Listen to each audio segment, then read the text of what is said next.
وَإِذَا سَأَلَكَ عِبَادِي عَنِّي فَإِنِّي قَرِيبٌ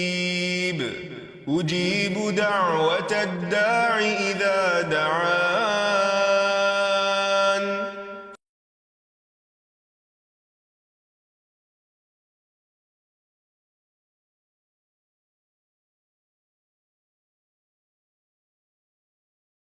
نحمده ونصلي على رسوله الكريم اما بعد فاعوذ بالله من الشيطان الرجيم بسم الله الرحمن الرحيم رب اشرح لي صدري ويسر لي امري واحلل عقدة من لساني يفقهوا قولي. السلام علیکم ورحمۃ اللہ وبرکاتہ. ناظرین، آج ہم پروگرام دعا کیجیے کے ساتھ آپ کی خدمت میں حاضر ہیں اور ہم انشاءاللہ رزق کی کشادگی کے بارے میں دعاؤں کے متعلق بات کریں گے.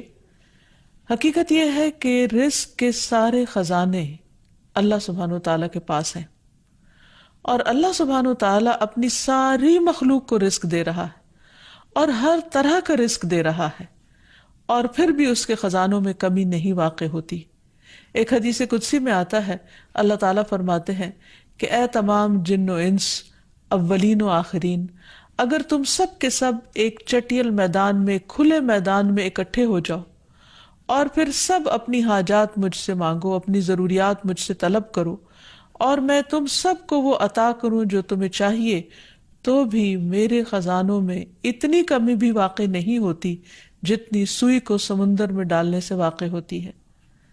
لیکن بات یہ ہے کہ انسان جب اللہ سے مانگے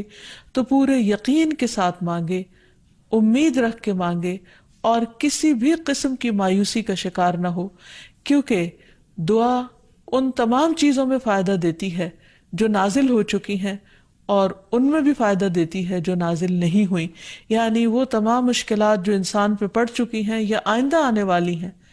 ان دونوں کے سلسلے میں دعا کرنا انسان کو فائدہ دیتا ہے. لیکن یہ یاد رہے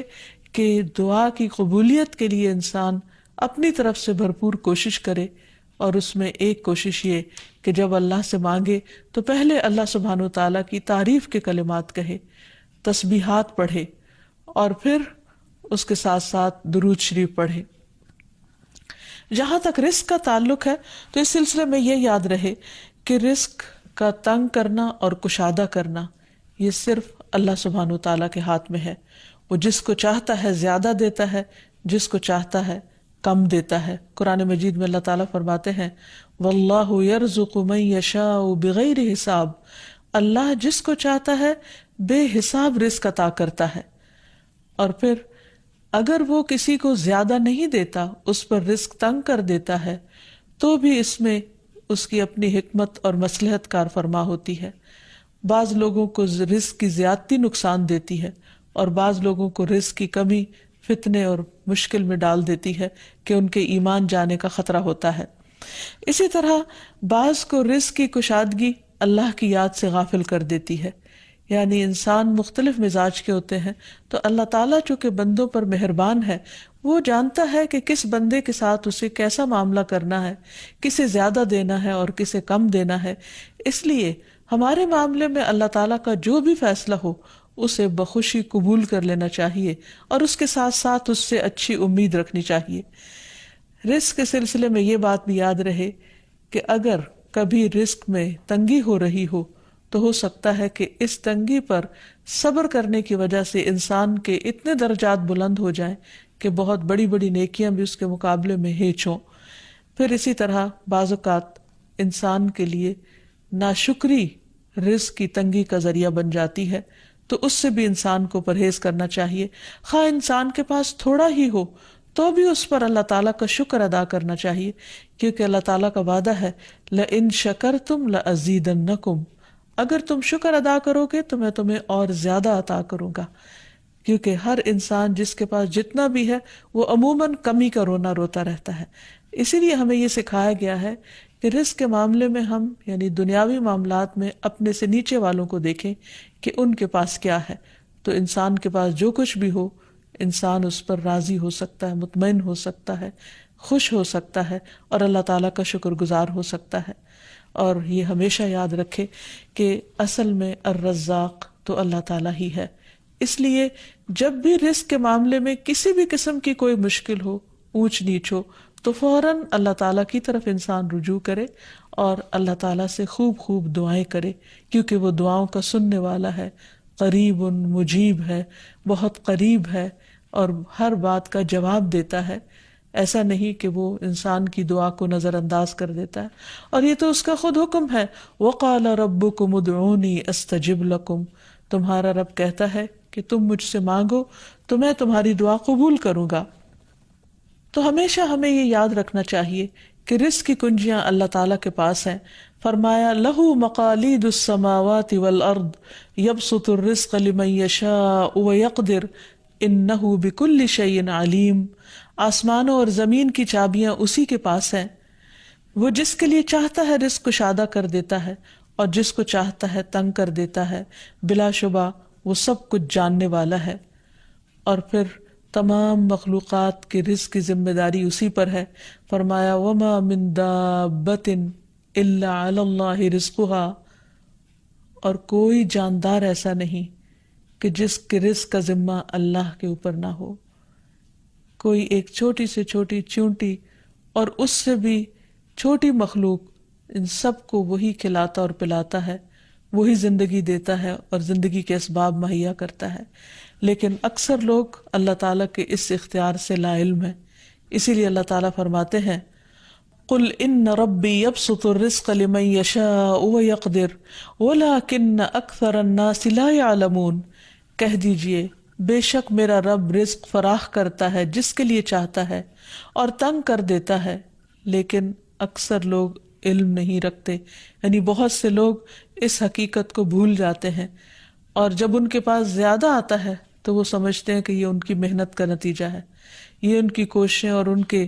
سمجھداری ہے جس کی وجہ سے ان کو زیادہ ملا ہے. اور اگر کسی کے پاس کم ہوتا ہے تو عموماً لوگ سمجھتے ہیں کہ یہ اس کی اپنی حماقت اور بے وقوفی کی وجہ سے یا ناسمجھی کی وجہ سے اس کو نہیں مل رہا. حالانکہ بعض اوقات اللہ سبحانہ وتعالیٰ انتہائی ناسمجھ لوگوں کو بھی بہت کچھ عطا کر دیتا ہے، اور بعض اوقات بہت زیادہ پڑھے لکھے سمجھدار عقل مند لوگ اپنے 2 وقت کے کھانے کے لیے بھی پریشان ہوتے ہیں. حقیقت یہ ہے کہ اللہ سبحانہ وتعالیٰ جسے چاہے خوب نوازے، اور دینے سے اس کے خزانوں میں کوئی کمی واقع نہیں ہوتی، اور یہ اس کی اپنی مشیت اور اس کی اپنی چاہت ہے. وہ چاہے تو اپنے نافرمانوں کو بہت کچھ دے دے. ہم دیکھتے ہیں کہ دنیا میں بہت سے لوگ اس کی ذات کا بھی انکار کرتے ہیں، اس کے آگے سجدہ بھی نہیں کرتے، اس کی راہ میں کچھ صدقہ خیرات بھی نہیں کرتے، لیکن اس کے باوجود ان پر رزق برستا ہی چلا جاتا ہے، کیونکہ اللہ سبحانہ وتعالیٰ ان کو ڈھیل دیتا ہے. پھر اسی طرح اللہ تعالیٰ نے ہر ایک کا چونکہ رزق مقرر کر رکھا ہے، تو جن کے حصے میں زیادہ دیا یا زیادہ رکھا ہے، وہ ایسا نہیں کہ ضروری طور پر ان کی کسی نیکی کی وجہ سے ہی ہو، وہ اللہ تعالیٰ کی تقسیم کی بنا پر ہے. اللہ تعالیٰ کا اپنا فیصلہ ہے جو اس کے حکمت پر مبنی ہے، جسے انسان نہیں جانتے، کیونکہ اللہ تعالیٰ نے ہر انسان کا رزق مقرر کر رکھا ہے، اور جو انسان کے مقدر میں ہوتا ہے وہ اس کو مل کر رہتا ہے. اسی لیے جابر بن عبداللہ کہتے ہیں کہ اللہ کے رسول صلی اللہ علیہ وسلم نے فرمایا اگر ابن آدم اپنے رزق سے اسی طرح بھاگے جس طرح موت سے بھاگتا ہے تو بھی رزق اسے اسی طرح پالے گا جس طرح اسے موت پا لیتی ہے، یعنی اس کا رزق اس تک پہنچ کر رہے گا. اس سلسلے میں ایک بہت اہم بات یاد رکھنے کی ہے کہ انسان رزق کے معاملے میں ہمیشہ اللہ تعالیٰ کی طرف رجوع کرے، اور کسی بھی پریشانی کی صورت میں غیر اللہ کی طرف رجوع نہ کرے. یعنی اپنے دکھ، تکلیف، پریشانی، اس کا داستان، اس کے بپتا صرف اللہ تعالیٰ کو سنائے، اسی سے دعائیں مانگے، اور یہ مت سمجھے کہ اللہ تعالیٰ نہیں سنتا تو وہ کسی اور کے در پر جا کر اپنی مشکل بیان کر کے اسے مشکل کشا سمجھتے ہوئے اس سے اپنی حاجات پوری کروا سکتا ہے. قرآن مجید میں اللہ تعالیٰ فرماتے ہیں وَاللَّهُ جَعَلَ لَكُم مِّنْ أَنفُسِكُمْ أَزْوَاجًا وَجَعَلَ لَكُم مِّنْ أَزْوَاجِكُمْ بَنِينَ وَحَفَدًا وَرَزَقَكُم مِّنَ الطَّيِّبَاتِ أَفَبِالْبَاطِلِ يُؤْمِنُونَ وَبِنِعْمَةِ اللَّهِ هُمْ يَكْفُرُونَ وَيَعْبُدُونَ مِن دُونِ اللَّهِ مَا لَا يَمْلِكُ لَهُمْ رِزْقًا مِّنَ السَّمَاوَاتِ وَالْأَرْضِ شَيْئًا وَلَا يَسْتَطِيعُونَ، اور اللہ نے تمہارے لیے خود تم ہی سے بیویاں بنائیں اور تمہارے لیے تمہاری بیویوں سے بیٹے اور پوتے بنائے اور تمہیں پاکیزہ چیزوں سے رزق دیا، تو کیا وہ باطل کو مانتے ہیں اور اللہ کی نعمت کا انکار کرتے ہیں؟ اور وہ اللہ کے سوا ان کی عبادت کرتے ہیں جو نہ انہیں آسمانوں اور زمین سے کچھ بھی رزق دینے کے مالک ہیں اور نہ وہ طاقت رکھتے ہیں۔ تو اس آیت سے واضح طور پر پتہ چلتا ہے کہ اللہ کے رزق کے خزانے صرف ان کا مالک اللہ ہی ہے، اس کے علاوہ کوئی نہیں۔ اگر اللہ تعالیٰ کسی کو رزق نہ دے تو کوئی اور کچھ بھی نہیں دے سکتا، کیونکہ اللہ تعالیٰ نے ملکیت کے یہ سارے اختیارات اپنے پاس رکھے ہوئے ہیں، کسی اور کو نہیں دیے۔ جیسا کہ ایک اور آیت میں آتا ہے کہ انسان کو اللہ ہی کے ہاں رزق تلاش کرنا چاہیے۔ فرمایا انما تعبدون من دون اللہ اوثانا وتخلقون افکا ان الذین تعبدون من دون اللہ لا يملكون لكم رزقا فابتغوا عند اللہ الرزق واعبدوہ واشکروا لہ الیہ ترجعون۔ تم اللہ کے سوا چند بتوں ہی کی تو عبادت کرتے ہو اور تم سراسر جھوٹ گھڑتے ہو، بلا شبہ اللہ کے سوا جن کی تم عبادت کرتے ہو تمہارے لیے کسی رزق کے مالک نہیں، سو تم اللہ کے ہاں ہی رزق تلاش کرو اور اسی کی عبادت کرو اور اس کا شکر کرو، اسی کی طرف تم لوٹائے جاؤ گے، یعنی اسی نے تمہیں پیدا کیا، وہی تمہیں رزق دیتا ہے، اسی کی طرف تمہاری واپسی ہے۔ اس لیے تم نہ اللہ کے سوا کسی اور کی عبادت کرو اور نہ ہی اس کے آگے ہاتھ پھیلاؤ اور نہ اس سے توقع رکھو کہ وہ تمہیں کچھ دے گا، بلکہ اس کے مقابلے میں پورے یقین کے ساتھ اللہ تعالیٰ سے ہی مانگتے رہو، کیونکہ نبی صلی اللہ علیہ وسلم نے فرمایا کوئی شخص اس طرح دعا نہ کرے کہ اے اللہ اگر تو چاہے تو مجھے روزی دے، بلکہ پختگی کے ساتھ سوال کرے، پورے عزم کے ساتھ سوال کرے، کیونکہ اللہ جو چاہتا ہے کرتا ہے اور اس پر کوئی جبر کرنے والا نہیں ہے۔ اور جب بندہ اللہ سے رزق مانگتا ہے تو اللہ تعالیٰ اس کو عطا کرتا ہے۔ نبی صلی اللہ علیہ وسلم نے فرمایا جب تم اللہم ارزقنی کہو گے تو اللہ تعالیٰ فرمائے گا میں نے رزق دینے کا فیصلہ کر لیا، یعنی جب تم کہو گے کہ اللہ مجھے رزق دے تو اللہ تعالیٰ تمہیں جواب دے گا کہ ہاں میں تمہیں رزق دوں گا۔ اس لیے اس حوالے سے مکمل طور پر اللہ سبحانہ وتعالیٰ پر بھروسہ کرنا چاہیے، اللہ تعالیٰ کا تقوی کرنا چاہیے، یعنی اللہ تعالیٰ سے ڈرتے رہنا چاہیے اور رزق کی تلاش میں حرام راستے اختیار نہیں کرنے چاہیے، کیونکہ اللہ سبحانہ وتعالیٰ کا وعدہ ہے وَمَن يَتَّقِ اللَّهَ يَجْعَل لَّهُ مَخْرَجًا وَيَرْزُقْهُ مِنْ حَيْثُ لَا يَحْتَسِبُ، جو اللہ کا تقوی اختیار کرے گا اللہ تعالیٰ اس کے لیے مشکل سے نکلنے کی کوئی راہ ضرور بنا دے گا اور اس کو وہاں سے رزق عطا کرے گا جہاں سے وہ سوچتا بھی نہیں ہوگا، یعنی اس کا وہم و گمان بھی نہیں ہوگا، اس کا خیال بھی نہیں ہوگا۔ اللہ تعالیٰ غیب سے ایسے اسباب پیدا کر دے گا جن کے بارے میں انسان نے کبھی سوچا نہ ہوگا، لیکن شرط یہ ہے کہ جب انسان کے اوپر آزمائش کا وقت ہو تو اس وقت وہ اللہ تعالیٰ سے حلال ہی کو طلب کرتا رہے اور پریشان ہو کر حرام راستے اختیار نہ کرے۔ اللہ تعالیٰ کا وعدہ ہے کہ اگر کوئی اللہ سے ڈرتا ہے، اللہ کی اطاعت کرتا ہے، اللہ کی نافرمانی سے بچتا ہے، تو پھر ایسی صورت میں اللہ تعالیٰ اس پر آزمائش کے ختم ہونے کے بعد آسمان و زمین سے برکتوں کے دروازے کھول دے گا۔ فرمایا وَلَوْ أَنَّ أَهْلَ الْقُرَىٰ آمَنُوا وَاتَّقَوْا لَفَتَحْنَا عَلَيْهِمْ بَرَكَاتٍ مِّنَ السَّمَاءِ وَالْأَرْضِ، اور اگر یہ بستیوں والے ایمان لے آتے اور اللہ کا تقوی اختیار کرتے تو ہم ان پر آسمان اور زمین کی برکتوں کے دروازے کھول دیتے،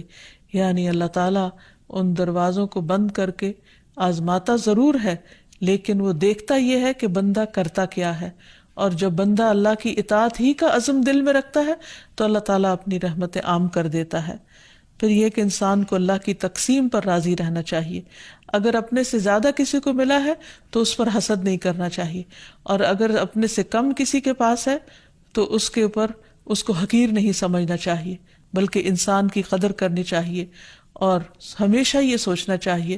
کہ اس کو مجھ سے زیادہ دینے والے کو بھی دینے والا رب ہے، مجھے بھی میرے رب نے ہی دیا ہے، اور جس کے پاس کم ہے اس کا بھی مالک وہی ہے۔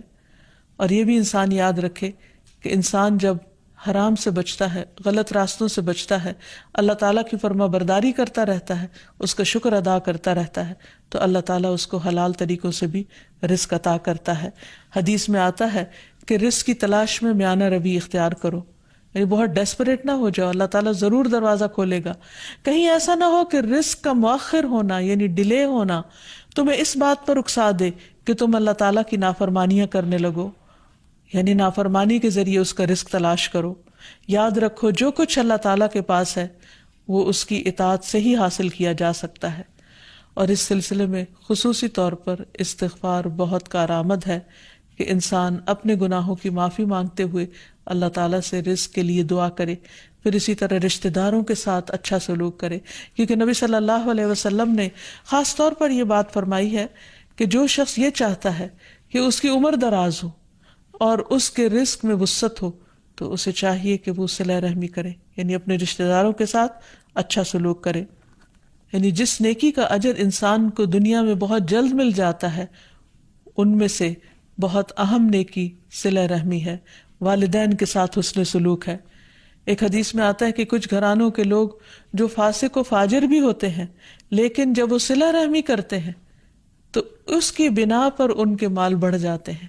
یعنی رشتہ داروں کے ساتھ اچھے سلوک کی وجہ سے ان کے مال میں اور اضافہ ہو جاتا ہے اور ان کے افراد کی کثرت ہو جاتی ہے۔ پھر انسان ہمیشہ یہ یاد رکھے کہ مال دینے سے بڑھتا ہے، صدقہ خیرات مال میں اضافے کا ذریعہ بنتا ہے۔ پھر اسی طرح خرید و فروخت میں سچ بولنا مال میں برکت پیدا کر دیتا ہے اور جھوٹ مال کی برکت کو اٹھا دیتا ہے۔ اور پھر خاص طور پر انسان رزق کے لیے دعائیں کرتا رہے، کیونکہ سارے خزانے تو اللہ کے پاس ہیں، وہ جب جس کو جتنا چاہے عطا کر سکتا ہے۔ اس کے لیے نبی صلی اللہ علیہ وسلم کی سکھائی ہوئی مسنون دعائیں بہت ہی بہترین ہیں۔ نبی صلی اللہ علیہ وسلم ہر روز صبح فجر کی نماز کے بعد یہ دعا پڑھتے تھے، اللہم انی اسألک علما نافعا ورزقا طیبا وعملا متقبلا۔ اے اللہ میں تجھ سے علم نافع، طیب رزق یعنی پاکیزہ رزق اور مقبول عمل کا سوال کرتا ہوں، یعنی ایسے عمل کی توفیق دے جو تیرے ہاں قبول ہو جائے، تجھے پسند آ جائے۔ اور اس کے ساتھ ساتھ انسان کو حرام سے بچنے کی دعا کرنی چاہیے۔ اس سلسلے میں آپ صلی اللہ علیہ وسلم نے جو دعا سکھائی وہ ہے اللہم اکفنی بحلالک عن حرامک واغننی بفضلک عمن سواک۔ اے اللہ اپنے حلال کے ذریعے حرام سے میری کفایت فرما، یعنی مجھے اتنا حلال دے کہ مجھے حرام کی ضرورت ہی نہ رہے، اور اپنی مہربانی سے مجھے اپنے علاوہ ہر ایک سے بے نیاز کر دے، یعنی مجھے انسانوں کا محتاج نہ کر، کسی اور کا محتاج نہ کر، صرف اپنے خزانوں سے عطا فرما۔ پھر اسی طرح خاص طور پر بڑھاپے کی زندگی کے لیے وسعت رزق کی دعا کرنی چاہیے، کیونکہ جب انسان بوڑھا ہو جاتا ہے تو اس کے اعضاء کمزور ہو جاتے ہیں، وہ اپنے لیے خود کچھ کمائی نہیں کر سکتا، وہ دوسروں پر ڈپینڈنٹ ہو جاتا ہے، تو اس وقت وسیع رزق کی دعا سکھائی گئی۔ فرمایا اللہم اجعل اوسع رزقک علی عند کبر سنی وانقطاع عمری۔ اے اللہ جب میں بوڑھا ہو جاؤں اور میری عمر ختم ہونے لگے تو میرے رزق کو وسیع کر دے۔ اور رزق کی دو بڑی قسمیں ہوتی ہیں، ایک وہ رزق جو ظاہری طور پر جسموں کی غذا بنتا ہے یا انسان کی مادی ضروریات پوری کرتا ہے، اور دوسرا روحانی رزق، اور وہ رزق جو انسان کے غم ہم کو دور کرتا ہے، یعنی لوگوں کی محبت اور توجہ، اور خاص طور پر بڑھاپے میں اولاد اور رشتہ داروں کا قریب ہونا، پاس ہونا، یہ انسان کی بنیادی ضرورتوں میں سے ہے۔ تو انسان جب خود کچھ کرنے کے قابل نہ رہے، ہاتھ پاؤں ہلانے کے قابل نہ رہے، تو عموماً وہ لوگوں پر ایک بوجھ بن جاتا ہے، اور یہ چیز انسان کے لیے بہت پریشانی کا باعث ہوتی ہے۔ انسان جب جوان ہوتا ہے، بہت کچھ کما رہا ہوتا ہے، تو سب اس کو لک فارورڈ کرتے ہیں، سب اس سے محبت کرتے ہیں، سب اس کے پیچھے جاتے ہیں، کیونکہ اس کی ذات سے لوگوں کو فائدہ پہنچتا ہے۔ لیکن بڑھاپے میں انسان اس طرح فائدہ نہیں پہنچا سکتا، تو پھر انسان کے لیے پریشانی ہوتی ہے، اور اسے تنہائی کا احساس بھی ہونے لگتا ہے، اور اس کے لیے انتہائی اذیت کے دن ہو جاتے ہیں۔ وہ اپنے حسین ماضی کو بھی یاد کرتا ہے، کامیاب زندگی کو بھی یاد کرتا ہے، اور اپنے مستقبل کو بھی دیکھتا ہے کہ موت قریب آ لگی ہے، تو ایسے میں یہ دعا بہت فائدہ مند ہے کہ اے اللہ جب میں بوڑھا ہو جاؤں اور میری عمر ختم ہونے لگے تو میرے رزق کو وسیع کر دے۔ اور جب انسان کے پاس اپنی ضرورت کا ہوتا ہے بڑھاپے میں بھی، تو انسان یکسوئی کے ساتھ اللہ سبحانہ وتعالیٰ کی عبادت اور زیادہ کر سکتا ہے۔ اسی طرح اپنے لیے اور اپنی اولاد کے لیے وسیع رزق کی دعا کرنی چاہیے، جیسے ابراہیم علیہ السلام نے دعا کی تھی، ربنا انی اسکنت من ذریتی بواد غیر ذی زرع عند بیتک المحرم ربنا لیقیموا الصلاة فاجعل افئدة من الناس تہوی الیہم وارزقہم من الثمرات لعلہم یشکرون۔ اے ہمارے رب، بے شک میں نے اپنی کچھ اولاد کو اس وادی میں آباد کیا جو کسی کھیتی والی نہیں، تیری حرمت والے گھر کے پاس، اے ہمارے رب، تاکہ وہ نماز قائم کریں، سو کچھ لوگوں کے دل ایسے کر دے کہ ان کی طرف مائل رہیں، اور انہیں پھلوں سے رزق عطا کر تاکہ وہ شکر ادا کریں۔ تو اس میں ہم دیکھتے ہیں کہ ابراہیم علیہ السلام اپنے بچوں کے لیے روحانی رزق کی دعا بھی کر رہے ہیں، جذباتی محبت کے رزق کی دعا بھی کر رہے ہیں، اور پھر اس کے ساتھ ساتھ جسمانی رزق کی دعا بھی کر رہے ہیں جو ہر انسان کی ضرورت ہے، اور اس میں سے بھی بہترین رزق یعنی پھلوں کے رزق کی دعا کر رہے ہیں، کیونکہ انسان کو اللہ تعالیٰ کا صرف رزق ہی نہیں مانگنا چاہیے، بہترین رزق مانگنا چاہیے۔ یعنی ایک تو سمپل سی دعا ہے اللہم ارزقنی، اور پھر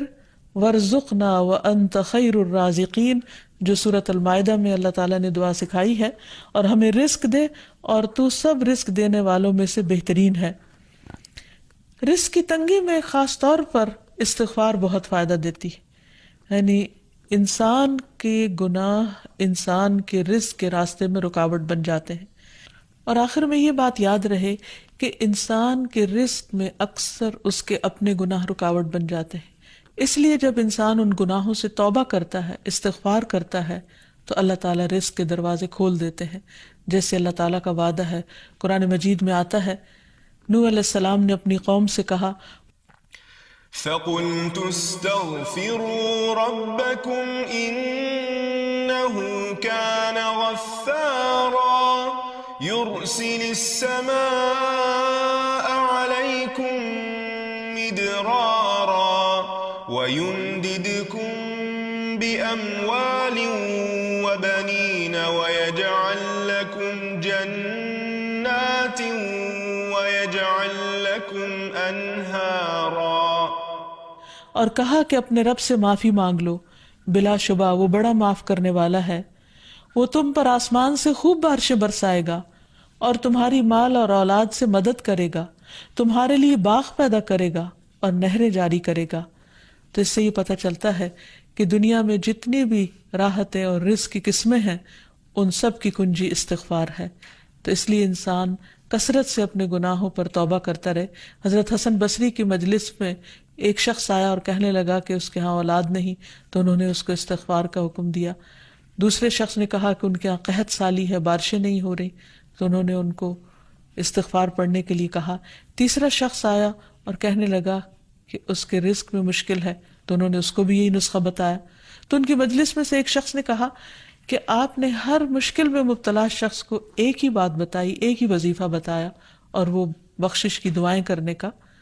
تو کہا کہ کیا تم نے سورۃ نوح کی آیت نہیں پڑھی؟ حقیقت یہ کہ اللہ کا کلام سچا ہے، اور ہمیں اس پر ایمان لا کر پورے یقین کے ساتھ، وثوق کے ساتھ دعا مانگنی چاہیے